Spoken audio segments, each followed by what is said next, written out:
Bonjour à tous, bienvenue au Momentum Show, Alexandre Busque ici. Donc on est avec Mélanie qui va nous apprendre comment gérer son stress. On va parler de méditation probablement aussi. Oui, on peut parler de méditation, ouais. Il y a aussi je veux. Puis il y a aussi comment déplacer des objets juste avec sa pensée. Ça va être vraiment malade, vous allez voir. Donc Mélanie, t'es propriétaire de l'Espace Complément auquel on est en ce moment. Massothérapeute, prof de yoga. Tu as autre chose que tu as rajouté sur toi? En fait, oui, je suis massothérapeute spécialisée en massage taille. Alors, c'est mon coup de cœur. Le massage taille est exécuté au sol.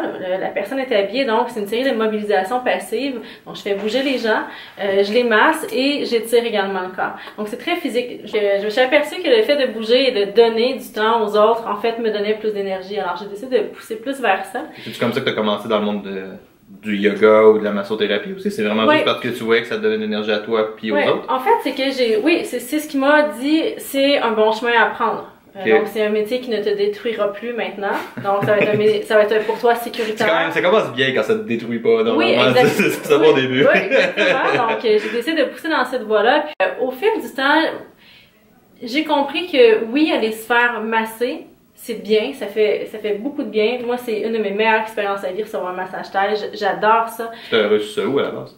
Tu sais où ça t'a J'ai suivi ça la première fois en 2012 à Montréal à Lotus Palm, mais ça a été pour moi une révélation. Parce qu'à Trois-Rivières, t'es la seule qui en fait aussi du massage taille. De façon régulière, oui.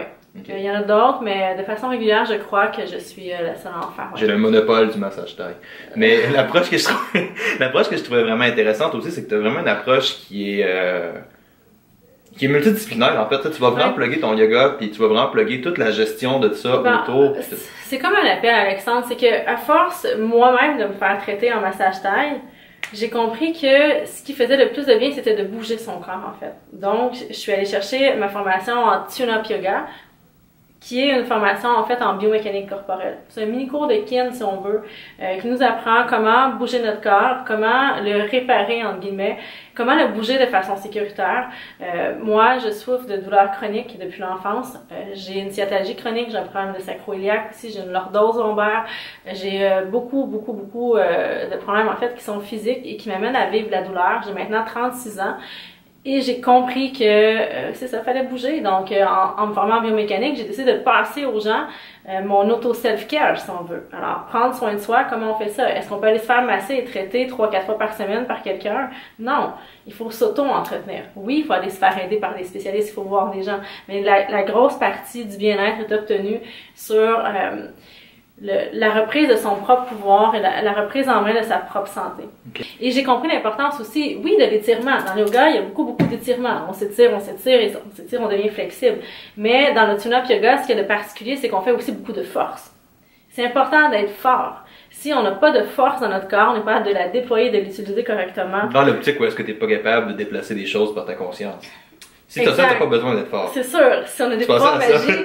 Si t'as des pouvoirs magiques, t'as pas tant besoin d'être fort dans le fond. Effectivement. Donc, mais pour revenir au la logique veut simplement, dans les cours que j'enseigne, qui sont des cours premièrement d'anatomie, on voit les régions. On apprend à les sentir avec des balles. On s'auto-masse les régions pour aller voir qu'est-ce qui se passe réellement. Et par la suite, il y a vraiment des exercices de force qui sont faits pour amener à replacer les structures au bon endroit. Donc, on délie les zones qui sont tendues et on renforce nos zones qui sont faibles.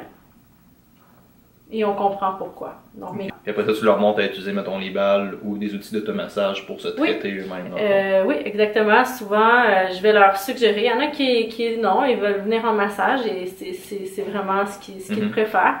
C'est vraiment intéressant la voie que tu l'amènes. Une chose que j'aimerais te demander par contre, c'est que tu as une approche qui est vraiment axée, comme tu dis, sur la personne, puis sur qu'elle se traite elle-même, puis qu'elle puisse comme prendre en charge sa guérison. Puis je trouve que tu peux faire beaucoup de parallèles avec la conscience de soi-même là-dedans. Okay, ouais. Puis t'as-tu... C'est un des axes de mon entreprise, ouais, je pourrais le mentionner. Ouais, mais comment tu trouves ça? Est-ce que c'est quelque chose, tu penses, qui est déficient un peu plus dans le monde de la santé conventionnelle ou tout ce qui est conscience? C'est complètement absent, ouais. Tout simplement, je pense. Pour faire du stress chronique et avoir eu des douleurs importantes, aller à l'urgence pour des douleurs, on comprend pas que c'est lié au stress. On n'est pas très bon pour on n'est pas très bon pour se conscientiser soi-même. On est très bon pour analyser les autres, mais notre propre conscience corporelle,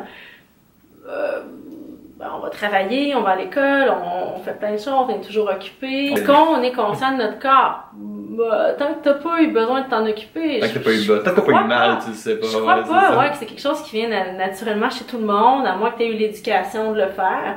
Bon, sinon, non, c'est vraiment quelque chose qui doit venir. Donc, que ce soit par le massage taille, que ce soit avec les balles, que ce soit avec les mouvements, on augmente la proprioception, où on est dans l'espace, on augmente également notre interoception, comment on est à l'intérieur de nous, et on augmente notre conscience corporelle, effectivement. Comment ça va? Comment notre corps va? Ouais, c'est une discussion avec nous-mêmes.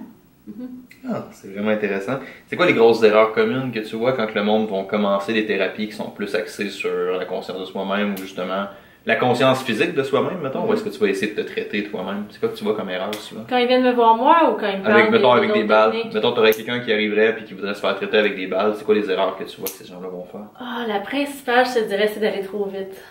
La vitesse. Damn. Ok, dès que je vois quelqu'un, j'essaie toujours de lui expliquer que s'il veut un relâchement, la vitesse du mouvement qu'il est en train de faire est aussi importante que le mouvement lui-même. Ouais. Il faut arriver à travailler avec son système nerveux. La façon de faire, c'est vraiment d'y aller lentement, travailler avec son expiration. C'est de ne pas avoir d'impact sur ce qu'on fait. Mais on dit, ben voyons, j'ai essayé plein de choses, ça fonctionne jamais. Pourquoi? Ça peut être des petits micro-mouvements comme ça qui font des petits facteurs qui sont souvent réduits à être comme non essentiels, qui sont en fait essentiels. Qu'est-ce que tu as essayé qui n'a pas marché? Avec des gens? Ouais, avec des gens ou que toi tu as essayé personnellement. Beaucoup de choses j'ai essayé n'ont pas fonctionné. La plupart des choses que j'ai essayé n'ont pas fonctionné. Avec des gens, mettons, qu'est-ce que tu vois qu'eux essaient que ça marche pas ou qu'est-ce qui peut être amélioré? Mettons, la majorité des gens, ben pas la majorité des gens, parce que t'as pas tant de monde qui sont conscientisés sur tout ce qui est foam roller ou tout ce qui est rouleau, mettons, là, mais tu sais, ceux qui le font souvent vont se rouler comme... Ben, je te dirais que quand je reçois quelqu'un, j'essaie toujours de voir immédiatement si c'est un exercice que la personne a du plaisir ou non à faire.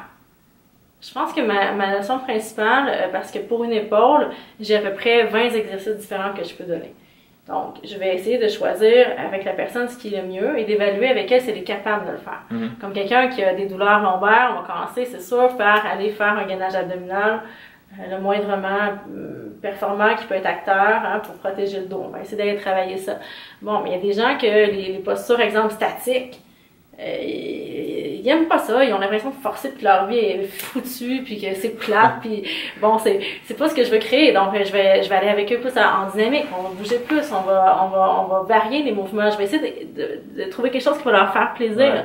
Ça c'est une erreur qu'on fait beaucoup je pense dans le monde de l'entraînement, tu sais, on essaie de rentrer dans le monde d'entraînement probablement dans d'autres mondes aussi en général là. Tu sais, on essaie tellement de rentrer ce monde dans des canevas tout le temps, genre, au lieu de vraiment se demander ce que je fais est-tu approprié pour moi ou c'est juste comme ça que les gens le font normalement? Tu sais, le premier invité sur le show parlait beaucoup de ça. Il parlait que les gens sont pas conscientisés sur comment est-ce qu'ils font leur entraînement, qui est André Filon. Shout out à mon boy, André Filon.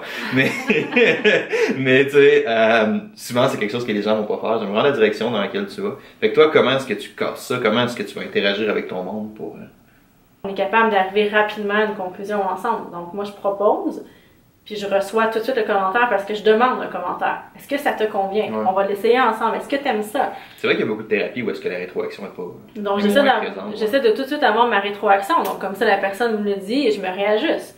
Donc c'est sûr, si je lui donne un programme, tiens, pars avec ça chez toi avec des petits dessins, je sais très bien que la personne ne le fera pas. Donc on le teste ensemble. Est-ce que tu aimes ça? T'en veux combien? Ok, 3 pour toi, c'est assez. Il y en a qui partent avec 12 exercices, il y en a qui partent avec 2. Une individualisation qui est vraiment super. Ça dépend toujours. Et j'essaie maintenant aussi de déterminer avec la personne en priorité c'est quoi l'objectif.